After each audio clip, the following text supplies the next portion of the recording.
Je crois que la réaction adaptée, c'est effectivement d'être déçu, parce qu'avec un peu plus de 8%, mais d'un autre côté, c'est aussi une façon de dire que malheureusement tout a bien été organisé pour que le scénario se déroule comme ça, avec un certain cynisme. On a vu le président de la République, premièrement, nationaliser cette élection en supprimant les circonscriptions, à l'heure où on parle dans les grands débats de rapprochement, de proximité. Donc il n'y avait aucun leader régionaux de la République En Marche qui pouvait conduire. Donc on a bien compris la manipulation de la nationalisation effectivement de cette élection.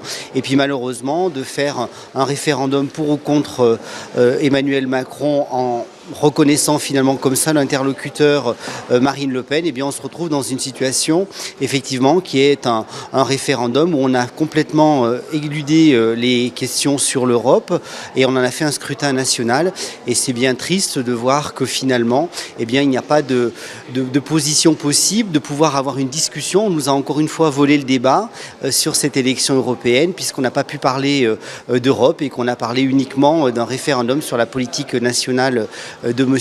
Macron, et je pense que c'est bien les électeurs du coup qui sont marrons de cette élection, et je crois qu'il faut raison garder, se reconstruire pour les 3 ans qui viennent, puisque malheureusement cette élection qui a déjà été volée en 2017, qui est de nouveau finalement transformée cette européenne, ne trouvera finalement ces grandes discussions qu'au niveau des municipales et malheureusement des élections présidentielles en 2022. Nathalie Béranger, comment expliquez-vous que cette union de la droite n'ait pas pu mieux fonctionner alors que la dynamique était relativement positive au niveau européen ? Je crois qu'à un moment donné, il y a eu un virage, très clairement. D'abord, je voudrais dire quand même qu'il y a eu un point positif, c'est le bon taux de participation quand même à cette élection, puisqu'on était parti sur 40% de taux de participation, on est à plus de 50%.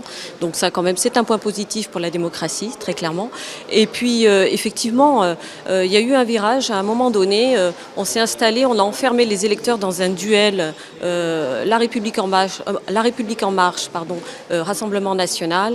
Et c'est bien dommage parce qu'on n'a pas beaucoup parlé d'Europe, en définitive. Et nous, notre parti, on avait un programme et nous étions les premiers à avoir un programme pour parler de l'Europe, justement.